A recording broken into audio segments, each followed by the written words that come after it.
Start your journey wherever you are and accelerate on your journey wherever you are. The investment is paying off always.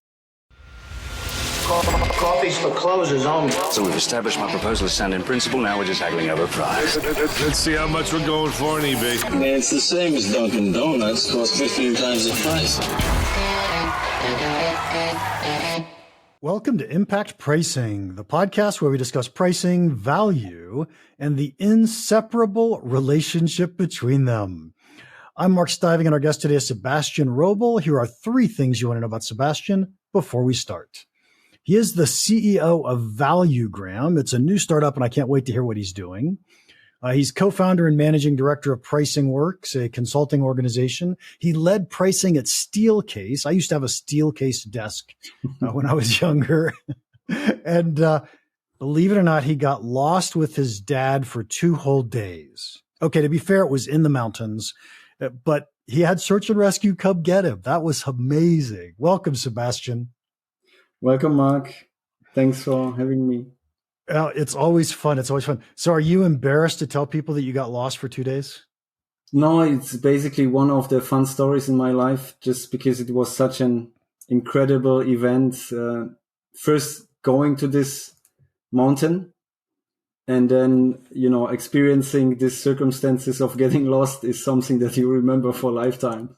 Especially when you arrive back and your mom is nearly killing your dad because he got lost with you as the son. It was all his fault, I'm sure. All his fault. Okay. So quick reminder, you were on a couple of years ago, but how did you get into pricing? I got into pricing already 25 years ago, really in a moment where the company I was in was struggling with gray market activities. And I was the only person that was interested in pricing that times. And I was considered, Sebastian, you did something with pricing. Once you go on this pricing project. So Steelcase was basically, you mentioned it, one of the companies that was my last one in pricing when I was still in the corporate world on the side of myself driving the pricing within an organization, not from the consulting or external side. And there we achieved really big changes on the holistic journey about pricing, value selling, and also usage of machine learning and advanced analytics. Nice. So I got all passionate about this theme. I tell you, once you get into it, people need you, and it's fascinating how much influence and how much impact we have. Yes, absolutely. So nice. And then I did want to ask quickly about Valugram, because last time we had you on, you didn't have a company called Valugram. What do you guys do? Valugram is a software startup that helps enabling sales in value selling and value negotiations. It's a software that helps company leveraging the internal tools that are usually not accessible to salespeople.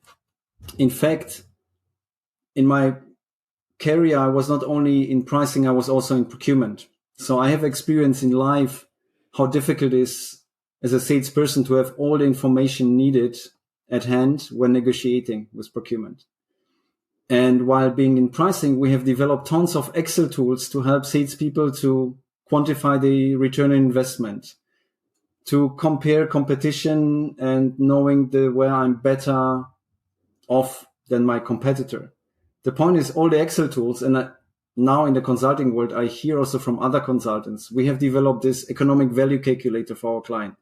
Okay, so what it's in, how do you make it accessible to sales? Oh, it's Excel. Oh, it has some downsides, right? And effectively what we do with Valugram, we help leveraging existing Excel tools to one degree, transferring into a real sales app that is available real time for value selling, value negotiations, and value pricing. On this dimension of competitive benchmark, on value communication, value quantification, and the negotiation part. Interestingly, this is just one piece on a change management journey from cost plus or competitive based selling to true value selling. And this is, I think, what we share in common, right? Value selling is not applicable to all products, neither all client segments, But where it is applicable, you should do it properly where organizations struggle. That's the experience currently. Nice. Well, that sounds fascinating. And one of these days, maybe we'll do this podcast again and we'll dive deep into that. I want to understand better about what you're doing. But I'm going to set up the rest of the podcast for our listeners for just a second. A month or so ago, I had posted on LinkedIn that I'm trying to write a new book and I'm trying to find a title for my new book. And in the post, I wrote what it is that I was thinking about, the topic of the book was going to be. And oh my gosh, I've gotten so many great ideas and great thoughts about what the title might be. Now, you as a listener, you probably don't care about the title of the book. I get it. But here's what you could and probably should care about. And that is why we're writing this book and the overall topic, because this is all about communicating the importance of your role to your company, to other people. And so let me tell you what the reason I want to write this book. And then Sebastian had so nicely said, hey, you want to talk about titles on your podcast? It's like, okay, let's try that and see how it comes out. Mm-hmm. So first off, here's the reason for the book. When I tell people I'm a pricing expert, there is no doubt in my mind what goes through their head is, oh, so you put a number on a product. Isn't that what pricing is? But if you're in pricing, you know that pricing is so much bigger than that. It's 100, 1,000 times bigger than that. So how do you describe what pricing really is? And then we'll go on to say, as pricing people, if there's one thing that we understand better than probably anybody else in our company, it's how is it that customers value our products? Mm-hmm. And once we understand how customers value our products, we use that to set prices, of course. But shouldn't we use that to help sell value? And shouldn't we use that to help create marketing messages about value that truly resonate with our customers? And shouldn't we use that to build products that customers truly value? And so in my mind, value is really the driver to most business decisions. And yet most businesses have no idea what value means to their customers. So I'm going to pause there for a second, Sebastian. Did I say anything there that you disagree with, or do you want to amplify on anything I just put out? No, I think I agree with all what you said. I think I would amplify on the topic that to sell and determine the value, you need to understand what matters for your clients. And in my consulting experience, I have found out that very often it's very intransparent to salespeople what is delivered and whether it's of value or not.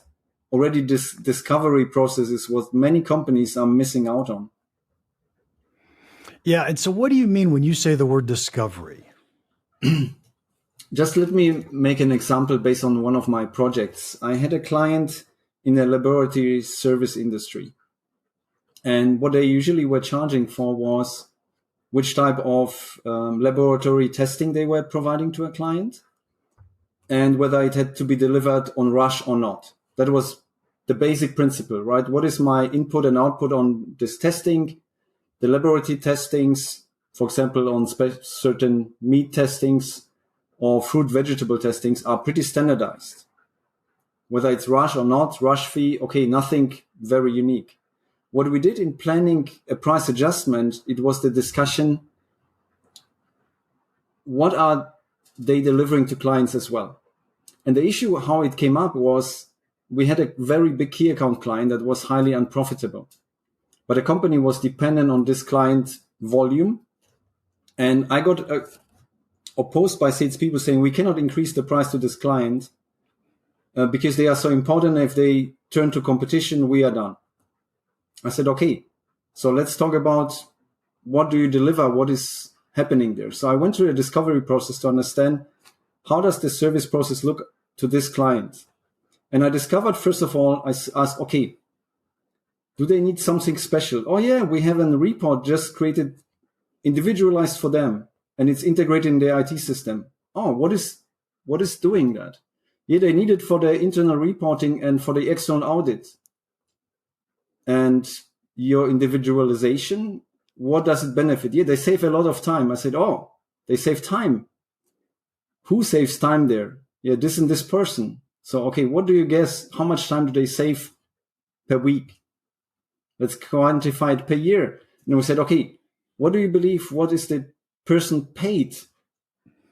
And then we put just a price tag behind it. Said, oh, this is a value. Another one, oh yes, you need to deliver the samples to the client and pick up the samples.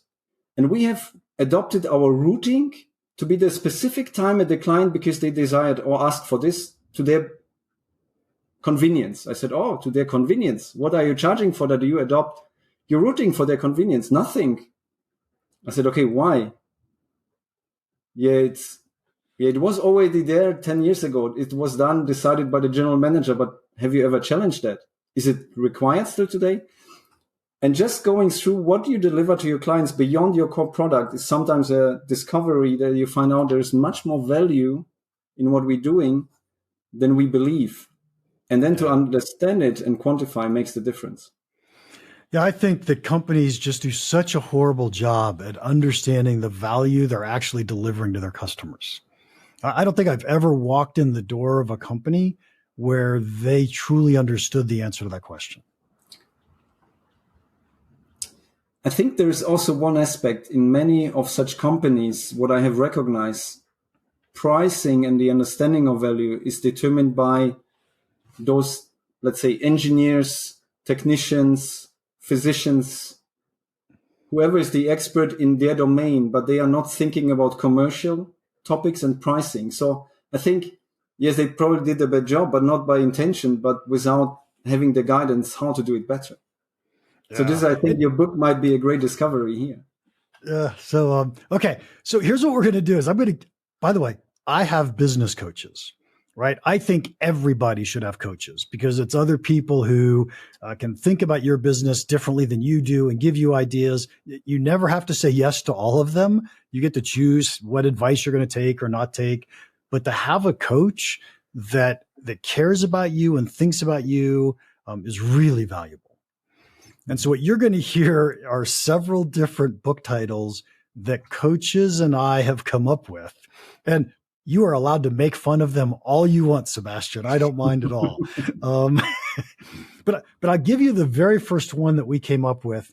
And I fell in love with this title. We're not going to use it for a bunch of reasons, but I fell in love with this title. It was called Ultimate Business Confidence: 7 Secrets to Absolute Influence, Accelerating Sales, and Immediate Profit Growth, Completely Guaranteed. Is it a title? That it sounds more like an introduction. Well, so if we take off the subtitle for a second and just call the title Ultimate Business Confidence, what I loved about that is that most CEOs or executives or people with P&L responsibility, they're making decisions in the dark because they don't really know, how do I decide which product to fund? How do I decide which market segment to go after? How do I decide? They don't really know the answers to these questions. And here's the answer to every one of those questions. What is your customer value? Mm-hmm. And as soon as you understand how customers think and what they value, it gives you confidence in the decisions you want to make. And it translates, if you manage also then not only make the CEO understand it, by the salesperson being capable to enable the buyer to understand it, then it turns into success. The interesting comment I have, because you mentioned business confidence, in my experience, also capability to capture the price for the value delivered lies also in the area of confidence and competence. Confidence comes also from training and ability and skills at the negotiation table, which I have seen many companies are missing out, equipping salespeople with that first insights and the capacity to translate it to the client to enable buyer's journey, which, by the way, a Gartner study shared that this is the critical aspect about winning deals, is enabling buyers taking a decision and the right one. Yeah, so I think the word confidence comes up a lot as I think about what the types of things I do, and you probably feel it as well, and that we work with people and we give them the confidence to make decisions. And in fact, if you think about the inflation that we've been dealing with over the last few years, so many companies were afraid to raise prices because we haven't done it in 40 years, right? What they really needed was confidence, right? It's okay to raise prices. And how do we do that? So this word confidence, I fell in love with it, but then I sat down to try to outline the book, and the book, I don't want to write about confidence. I want to write about value, right? So I ended up nixing that title.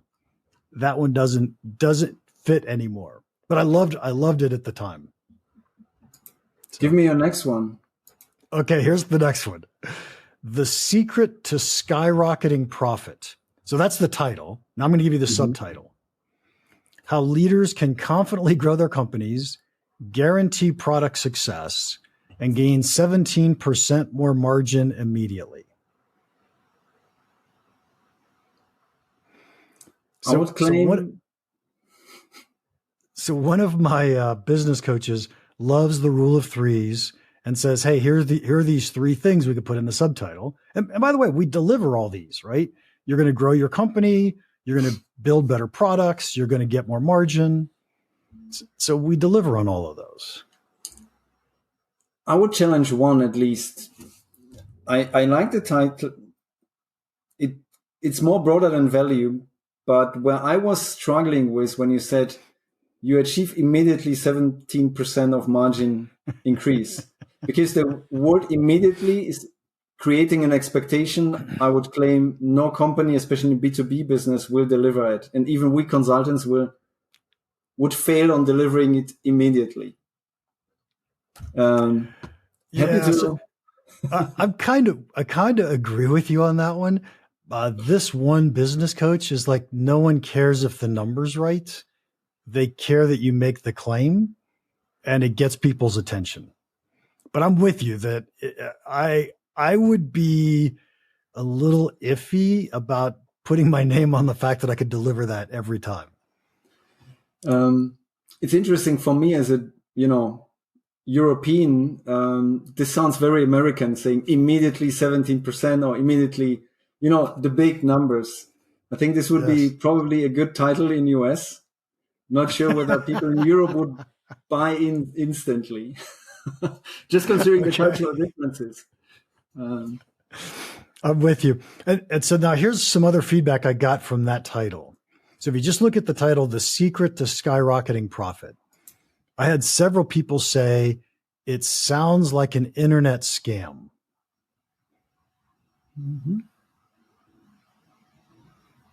So it's one of those internet taglines you get in emails that say, here, open this email. And yes, like I help you to generate 100 leads a day that 10% turn into immediate orders. Yes. To this degree, I would be sharing this one. But the question is there anything that you came up next? There is. Well, so the next one is the one that I put. I think I put this one on the comments in the LinkedIn. But it's not my most recent, but it's one that I really like. And this one was Leveraging Value. So that's the title. And then the subtitle would be The CEO's Blueprint for Driving Profits. Now, just as a quick aside, my very first book was called Impact Pricing, Your Blueprint to Driving Profits. And I liked that. I thought that was pretty good. It's like, well, why don't we just borrow that? So this one, Leveraging Value, the CEO's Blueprint for Driving Profits. So first, let me just pause. What do you think? What are the good things, the bad things? I like, first of all, the topic about leveraging value because it points out what it's about. It's about value and how to leverage it. And it implies that there's a route to do this. So I like it a lot. And then, I commented on your title, and I really liked the idea about leveraging value. In terms of your audience, for me, as pricing people, we tend to think in profit. But for me, leveraging value is more not only profit, but it's about driving revenue, top line growth, but also customer loyalty. And I don't know how to make this topic being part of it because, and this is the misconception, I'm a strong believer that if you are managing to, first of all, make your client understand the value you plan to deliver, and you can quantify it, and lastly, you deliver it, it will make your client loyal because they not only understood what is the value they will benefit from, but they also recognize that you are working against the aspiration delivering the value, and ideally you also track record and monitor against it. And this is something that I think also most CSOs and salespeople would really buy in more if you want to sell the book to salespeople, not only CEOs, is about engaging with clients in a way of value generation that creates trust and lasting relations. And we know it's much harder to find new clients than growing with existing client base. And I think this is what might be part of the content, but this is what I would add on this dimension. Okay, I like that thinking. And so here's some thinking that I've been having recently. I've been thinking a lot that pricing is both short-term and long-term impacts. In fact, short-term impacts, we can have the fastest impact of any other department, company. I mean, we can have immediate impact in profit and revenue, good or bad, right? Mm-hmm. And then we also have these really long-term impacts. And so I could see something like the CEO's blueprint for driving long-term profits or sustainable profits or something like that. And if I use that, it's almost though like it ignores the short-term parts. And I would want both short-term and long-term in there. Mm-hmm.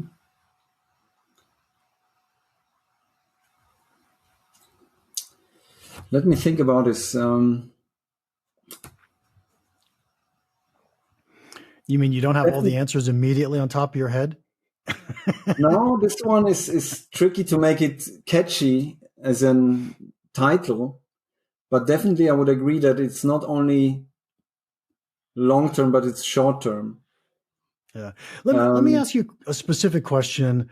I put the CEO's blueprint, and I intentionally chose CEO mostly because I think CEOs of small and mid-sized companies drive pricing. They have to be really involved.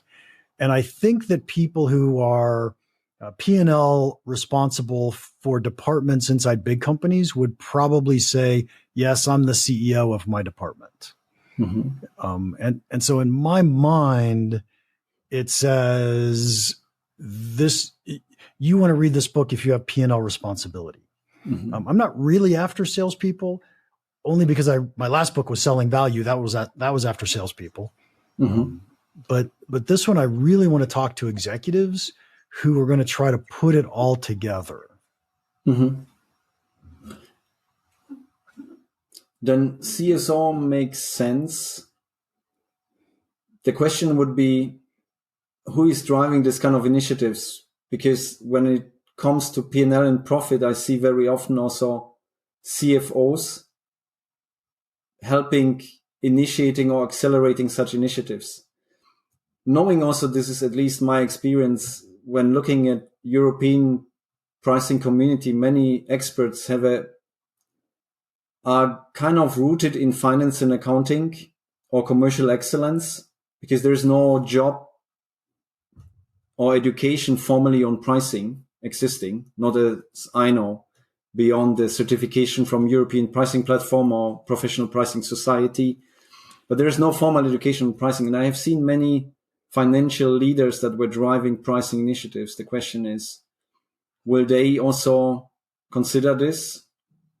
When your title is CEOs, you might miss this audience. to a certain degree. Not sure whether they consider them themselves. Yeah. I think I should reach out to some people, some other executives besides CEOs, and say, would this title turn you off or interest you? Because in a way, if I'm a CFO, I want to be a CEO. And so I probably want to know this, but I don't know. I'll have to reach out to some and find out. Okay. Can I give you the last title that I'm working on? So this is my most recent. It's the one I liked the best so far. Although I did like leveraging value. I'll say that.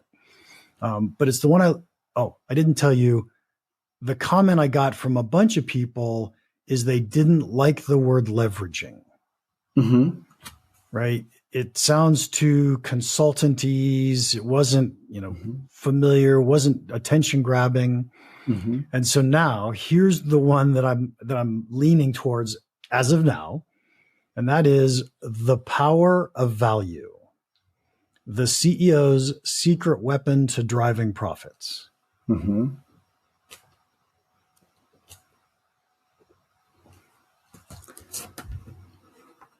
Sounds military. What makes it sound military? Oh, the weapon part. The secret weapon. But the power of value definitely sounds better than leveraging. You're right. When comparing those to each other, I was thinking accelerate value, but the power of value is like the power of 1%, right? This is very catchy. And we talk as pricing consultants always about the power of price. I think it's just a natural next step to talk about the power of value because it's beyond and it's even bigger than the price itself. So I agree with that.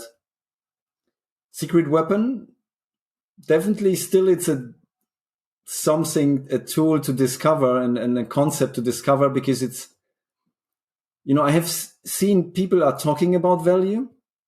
Just recently, I was in a big automation fair in Munich, one of world leading fairs. And I was discussing with a salesperson. They had nice stickers on the machines talking about the clients will save that much energy, 50% or 40%, improve ROI by 20%. I said, okay, could you explain me how you precise it? What does it mean concretely? How do you calculate it for a client? We remain here generic. I said, yeah, but how do you want to sell when you remain generic?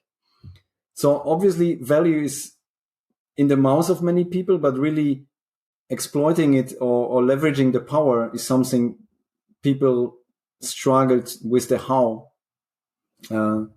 So it's still a secret weapon. I agree. The question is about weapons, and this may be my pacifist personality. I struggle always with this military kind of associations, but it's definitely a secret tool, weapon, however we call it. Yeah. So I guess when I release the European version, I'll call it the CEO's secret tool to driving profits.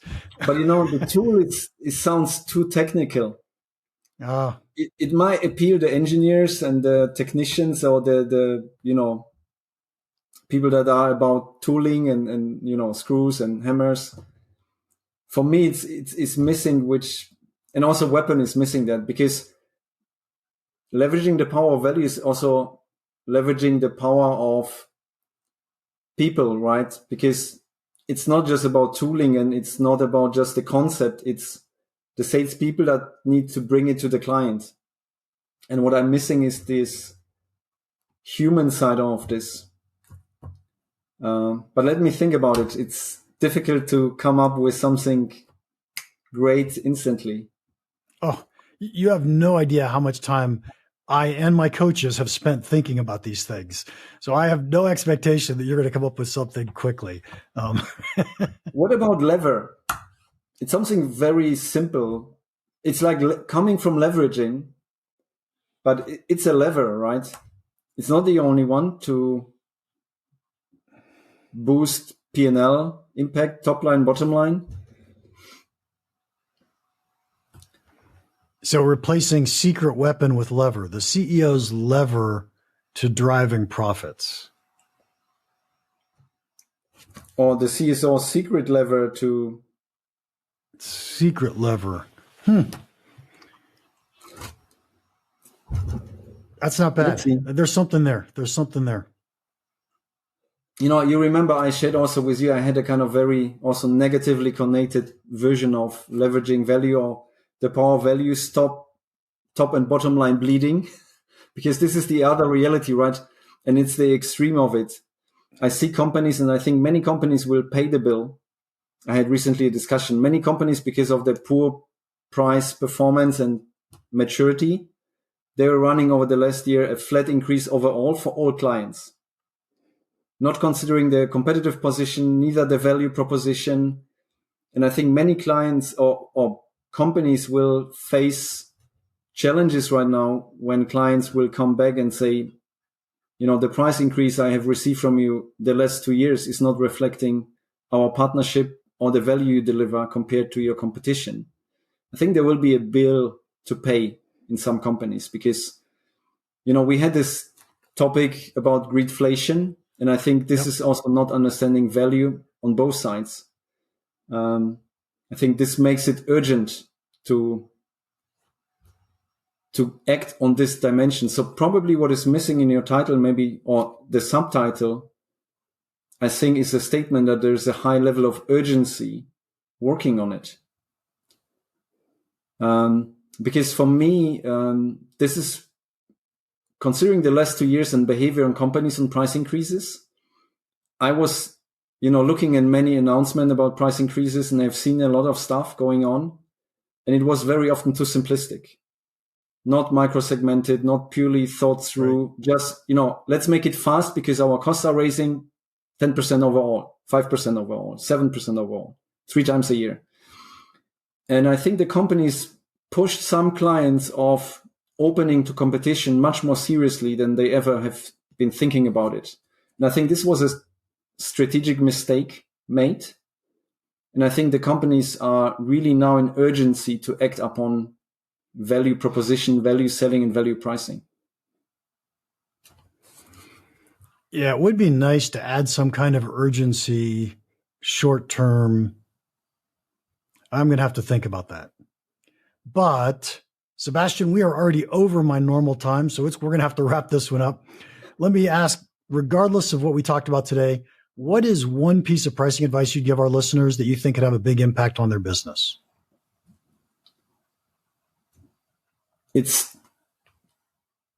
Don't think whether it's worth investing. Do it. That's the biggest advice. Do it. Start your journey wherever you are and accelerate on your journey wherever you are. The investment is paying off always. And I assume you're talking about pricing journey. Pricing value journey, yeah. Yes, absolutely. Absolutely. Sebastian, thank you so much for your time today. If anybody wants to contact you, how can they do that? Just go on our webpage, pricingworks.io or valugram.com, but value just with the U without the E. And then you can reach out to me and book a meeting. All right. And to our listeners, thank you so much for your time today. If you enjoyed this, would you please leave us a rating and a review? You can get instructions by going to ratethispodcast.com/impact pricing. And if you have any questions or comments about the podcast or pricing, feel free to email me, mark@impactpricing.com. Now, go make an impact.